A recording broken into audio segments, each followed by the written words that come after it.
तीनों इकट्ठे कर दो। चलिए विक्ट्री शक्ति आ गई है, देख लो आप। और प्रोवाइड ये सब लोग पीछे जो बोलो पीछे ही हो एक बार बाबू ले लो भैया माइक ले लो जिसे से ले लीजिए। भारतीय जनता पार्टी में हमारे पूर्व के प्रदेशाध्यक्ष और साथ में ही राज्यसभा के सांसद सुभाष बराला जी हैं, और आप देख रहे हो हमारी बहुत ही प्यारी बहन विभो इंदौरा जी, जो कि पूर्व में जिला पार्षद रही और अभी आज़ाद उम्मीदवार जो है, इन्होंने पर्चा भरा था, प्रदेश अध्यक्ष रही है महिला किसान यूनियन की। इसके साथ साथ उपाध्यक्ष लोकसभा सिरसा आम आदमी पार्टी से, पूर्व में प्रदेश उपाध्यक्ष रही है एससी विंग कांग्रेस से, पूर्व में प्रदेश महासचिव यूथ कांग्रेस से, पूर्व में प्रदेश उपाध्यक्ष महिला प्रदेश कांग्रेस से। तो बहुत ही वरिष्ठ नेत्री हैं। और इसके साथ साथ हमारे साथ में ही यहाँ पर उपस्थित हैं छिंदरपाल मजोका जी, ओड समाज से हैं, हमारे बसपा के उम्मीदवार जो हैं, इन्होंने पर्चा भरा था और पूर्व में ये सरपंच रहे नंगल से, पूर्व में ये सचिव रहे हरियाणा प्रदेश ओड सभा के। और इसके साथ साथ यहाँ पर मेरी बहन मंजू बाजीगर जी बैठी हैं, जो कि पूर्व में प्रत्याशी रही जेजेपी की, और अभी जो है जिला प्रधान महिला सेल INLD से। तो आज ये तीनों के तीनों जो हैं भारतीय जनता पार्टी के उम्मीदवार के पक्ष में जो हैं, वो अपना अपना नामांकन वापस ले रहे हैं और भारतीय जनता पार्टी को अपना समर्थन दे रहे हैं। तो मैं तहे दिल से इनका भारतीय जनता पार्टी के परिवार में स्वागत करती हूँ। और ये तीनों के तीनों जो हैं, आप इन किसी भी पहचान के मोहताज नहीं है। विभो इंदौरा जी को सब जानते हैं, रतिया की बच्चा बच्चा इनको जानता है। और हमारी बहन जो है, इन्होंने चुनाव लड़ा, 30,000 के करीब वोट इनको प्राप्त हुए मंजू बाजीगर जी को। छिंदरपाल जी जो हैं, ओड समाज के बहुत बड़ा चेहरा है, नंगल से पूर्व में सरपंच रहे, सभी इनको जानते हैं। तो आज ये विधिवत जो है अपना नॉमिनेशन वापस ले रहे हैं और इसके बाद एक एक करके सबके सब जो हैं अपने सैकड़ों हजारों समर्थकों के साथ पार्टी को जो है ज्वाइन करेंगे। विधिवत वैसे आज भी ज्वाइन कर लेंगे, लेकिन जो इनके समर्थक हैं वो फिर आने वाले समय में जिस तरह से ये जोरदार कार्यक्रम करेंगे और उसके अंदर जो है भारतीय जनता पार्टी को ज्वाइन करेंगे। ये जो है हमारा आज एक तरह से देखिए कि रतिया की जो राजनीति है उसके अंदर एक धमाका था कि 3 ऐसे धुरंधर जो हमारे उम्मीदवार हैं, वो भारतीय जनता पार्टी के जो उम्मीदवार हैं, मतलब कि मेरे पक्ष में जो है, वो अपना नामांकन वापस ले रहे हैं। हम अगर बात करें रतिया के सरपंचों की, तो सरपंचों ने जो है कांग्रेस प्रत्याशी का अपना समर्थन किया जी। अगर रतिया ब्लॉक की बात करें ना जी, उनको लेकर आपका क्या? देखिए, ऐसा है कि हर इंसान जो है किसी न किसी राजनीतिक पार्टी की विचारधारा से इत्तेफाक रखता है। अगर कोई 2, 4, 5 हमारे सरपंच भाई उनके साथ समर्थन में चले भी गए हैं, तो हमारी पूरी हमें विश्वास है और हमारा पूरा इस बात को लेकर मैं आपको विश्वास दिलाती हूँ कि आने वाले समय के अंदर धीरे धीरे जिस तरह से जो वहां पर हालात हो रहे हैं कांग्रेस पार्टी के अंदर, आप लोगों ने वीडियो देखा होगा वो कि एक लोकसभा की सांसद आपकी सिरसा की, जो कि पूर्व में मंत्री रही, जो कि पूर्व में कांग्रेस पार्टी की प्रदेश की अध्यक्ष रही, उनके लिए कांग्रेस के ही कार्यकर्ता जिस तरह की अभद्र टिप्पणी कर रहे हैं, तो आप समझ सकते हैं कि कार्यकर्ताओं का अगर सम्मान किसी पार्टी के अंदर है तो भारतीय जनता पार्टी के अंदर है। मुझे पूरी उम्मीद है कि आने वाले समय में वो लोग जब महसूस करेंगे कि वहां पर किस तरह का बर्ताव, किस तरह का व्यवहार उनके साथ हो रहा है, तो वो लोग वापस अपने परिवार में आएंगे और भारतीय जनता पार्टी के साथ जो है वो समावेशित होंगे और भारतीय जनता पार्टी का यहाँ से विधायक बनकर सभी रतिया की जनता के आशीर्वाद से विधानसभा में पहुंचेगा और यहाँ की आवाज को बुलंद करेगा।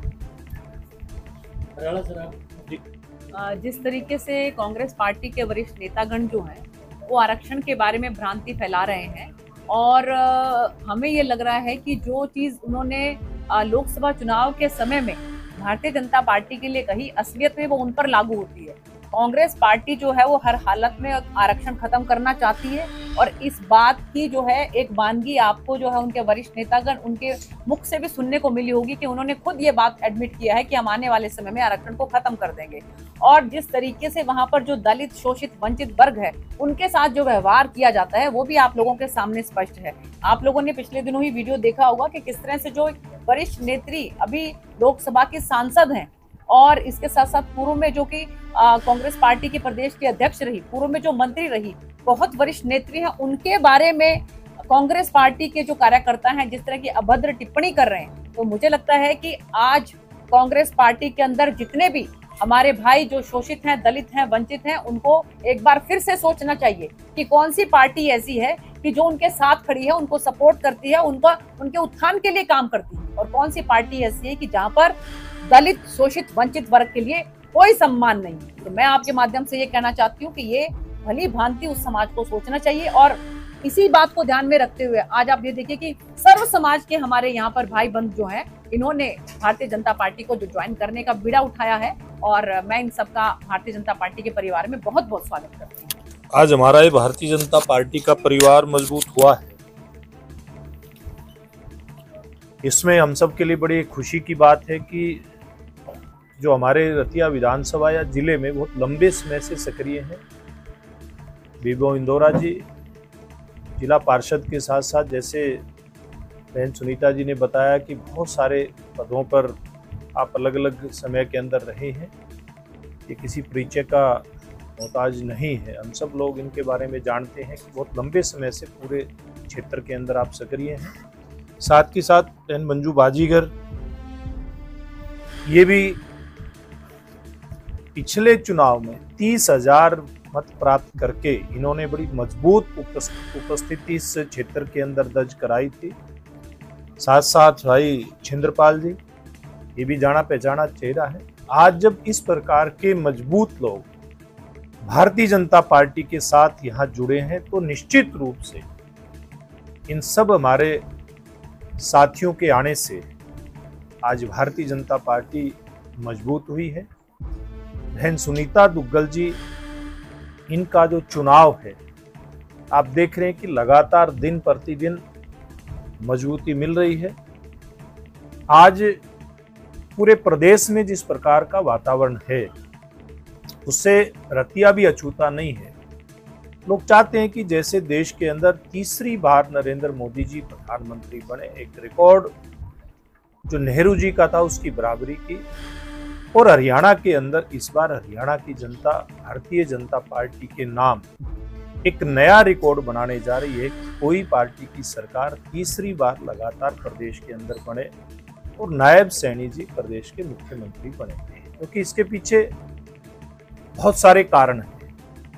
लोगों ने छल, कपट, लूट, परिवारवाद, भ्रष्टाचारवाद, ये सारे काम उन्होंने 10 साल पहले हुड्डा साहब की सरकार के समय में देखे थे। हुड्डा साहब के समय में हमारे किसान भाइयों की फसलें हमने मंडियों के अंदर रुकती हुई देखी थी। 10 साल के अंदर जैसे किसान को उसकी फसलों का भाव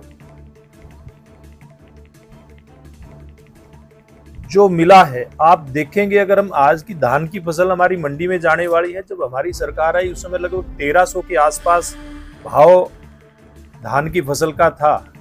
एमएसपी लागू होने से लेकर के और यहाँ तक 14 तक केवल 1300 रुपए, और हमारी सरकार ने केवल 10 साल के कार्यकाल में किसान को उसकी फसल का लगभग 1000 रुपए रेट बढ़ा करके दिया, लगभग 2 गुने के आसपास पहुंच जाता है। किसान की फसल अगर खराब होती है तो उसको मुआवजा देने का काम हमारी सरकार के दौर में हुआ है। किसान आज भूले नहीं है, मंडियों में धक्के खाने को भी नहीं भूले, और बिजली, पानी और उनकी फसल की बिक्री के लिए उनको लाठियां खानी पड़ती थी, गोलियां खानी पड़ती थी। उस राज को हमारा किसान भूला नहीं है। उसने भारतीय जनता पार्टी का भी राज देखा, किसान को 1 घंटे भी अपनी फसल की बिक्री के लिए इंतजार नहीं करना पड़ता। बिक्री अगर हो जाती है तो उसका सीधा खाते के अंदर पैसा आता है, किसान को धक्के नहीं खाने पड़ते। इसी प्रकार से अगर मैं बात करूं जवान, हमारे बेरोजगार नौजवान को किस प्रकार से उड़ा के राज में उनके लोगों के चौखटों के ऊपर नौकरी प्राप्त करने के लिए धक्के खाने पड़ते थे जा करके। नौकरियों के अंदर भारी भ्रष्टाचार होता था। पहले नौकरियां उनके परिवारों के लोग जब छिक जाते थे अपनी नौकरियां लगा करके, फिर उनके लोग नौकरियों की बोलियां लगाने का काम करते थे। इन 10 साल के अंदर मेरिट के आधार पर जो रोजगार दिया हमारी सरकार ने, आज बेरोजगार नौजवान उसकी तुलना करता है तो इस बात को सोच करके वो घबरा जाता है कि पिछली सरकारों में क्या होता था। अगर कहीं गलती से ऐसा हो गया तो फिर वो दिन ना देखने पड़े। इसलिए हरियाणा का नौजवान आज इस बात के लिए पूरी तरह से भारतीय जनता पार्टी के साथ डट गया है कि वो दिन पुराने ना देखने पड़े। इसी प्रकार से गरीब लोग हमने देखा जिनके पीले गुलाबी राशन कार्ड कभी अटल बिहारी वाजपेयी साहब ने शुरू किए थे गरीब लोगों की मदद के लिए। हरियाणा में जो सरकारें आई वो अपने चहेतों को, जिनका अच्छा खासा जुगाड़ होता था, उनके पीले गुलाबी राशन कार्ड बनवाते थे। हमारी सरकार ने गरीब व्यक्ति को ये सारी सुविधाएं मिलें, इस बात को सुनिश्चित करने का काम किया है। गरीब को भी ये इस बात का एहसास है कि वो कोई गलती नहीं करेगा। अगर कोई गलती अगर हो जाएगी तो इनके हक और इनकी रोटी के ऊपर डाका डालने वाली सरकारें दोबारा ना आ जाएं, इस बात को सुनिश्चित करने का काम भी हमारा गरीब परिवार करेगा, क्योंकि उसको इस बात का एहसास है। नरेंद्र मोदी जी की सरकार ने, भारतीय जनता पार्टी हरियाणा प्रदेश की सरकार ने प्रधानमंत्री आवास योजना के तहत गरीब लोगों को घर तो बना करके दिया ही है। उसके साथ साथ नरेंद्र मोदी जी ने और हरियाणा सरकार ने, नायब जी की सरकार ने घोषणा कर दी, गरीब व्यक्ति के घर के ऊपर उसको सौर ऊर्जा का सिस्टम 2 किलोवाट का फ्री में देने का काम करेंगे। 60,000 की सब्सिडी केंद्र सरकार और 50,000 की प्रदेश सरकार मिलकर के उसको देने का काम करेंगे। इस प्रकार से फ्री में बिजली गरीब परिवारों को देने का काम हमारी सरकार करने जा रही है। इसी प्रकार से गरीब व्यक्ति को 5-5 किलो अनाज प्रत्येक व्यक्ति परिवार के सदस्य के हिसाब से फ्री देने का काम मोदी जी ने घोषणा कर दी, 2029 तक मिलेगा। गरीब परिवारों के अंदर बीमारी आ जाए, परमात्मा ना करे, तो 5 लाख रुपए तक का इलाज फ्री में। अब ये जब ऐसी व्यवस्थाएं लोगों को दिखाई देती तो फिर क्यों लोग कांग्रेस पार्टी को वोट देने का काम करेंगे। इसीलिए आज आप देख रहे, विभो जी की बात करें, इनके साथ इनकी पार्टी ने धोखा करने का काम किया। ये इंडिपेंडेंट चुनाव लड़ रही थी, इन्होंने विचार किया कि आज एक राष्ट्रीय पार्टी के साथ जुड़ करके गरीब के भले के लिए जो काम कर रही है हम साथ देंगे, उसका बहन सुनीता जी का साथ देंगे। इसी प्रकार से बहन मंजू जी की बात करें, छिंदरपाल जी की बात करें, ये फैसले वैसे नहीं होते। इन लोगों के साथ भी किस प्रकार से किया। आईएनएलडी और बसपा का समझौता है, वो पार्टियां अपनी कैसी चला रहे हैं, ये बात समझ में नहीं आ रही। एक को बसपा की टिकट दे दी, दूसरे को आईएनएलडी की टिकट दे दी, तो उनको बात समझ में आई। ये केवल और केवल धोखाधड़ी का खेल है, इसके अलावा कुछ भी नहीं है।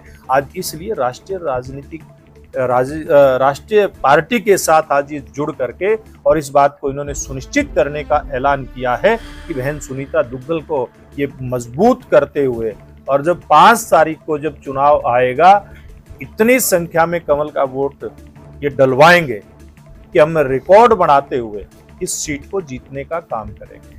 आज मेरे को बड़ी खुशी है, मैं इन सबका बहुत स्वागत करता हूं और मैं इन सब को एक विश्वास दिलाता हूं। मैं मेरी तरफ से, भारतीय जनता पार्टी की तरफ से इनको विश्वास दिलाता हूं कि इनको भारतीय जनता पार्टी के अंदर पूरा मान सम्मान मिलेगा और हम सब मिलकर के भारतीय जनता पार्टी को मजबूत करते हुए देश और प्रदेश की जो सरकारें हैं उनकी योजनाओं का लाभ गरीब आदमी तक पहुंचे, इस बात को सुनिश्चित करेंगे। सर, आपकी पार्टी के जो मौजूदा विधायक थे जी 5 साल विधायक रहने के बाद अब जब इलेक्शन आया तो आपकी पार्टी को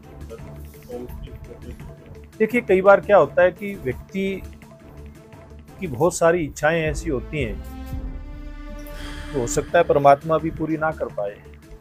भारतीय जनता पार्टी ने लक्ष्मण नापा जी को, मेरे व्यक्तिगत में बात करूं, मेरे से लेकर के और मुख्यमंत्री, चाहे पूर्व के मुख्यमंत्री मनोहर लाल जी की बात करें, नायब जी की बात करें, सब लोगों ने पूरा उनको मान सम्मान दिया। रतिया हल्के का विकास चाहे वो शहरी क्षेत्र है, ग्रामीण क्षेत्र है, समान रूप से हो, सब लोगों को जितनी भी सरकार की योजना है उसका लाभ पहुंचे, इस बात का प्रयास हम सब लोगों ने मिल करके किया। और मैं समझता आज बेशक लक्ष्मण नापा पार्टी छोड़ करके गए हैं, लेकिन एक बात मैं दावे के साथ कह सकता हूं कि जो भारतीय जनता पार्टी का कार्यकर्ता था, समर्थक था, वो आज भी भारतीय जनता पार्टी के साथ मजबूती के साथ खड़ा है। सर, आपने किसानों को लेकर एक बयान दिया, कल किसानों की महापंचायत हुई थी, उसको लेकर पंजाब की तरफ बॉर्डर सील कर दी, उसको लेकर आप क्या?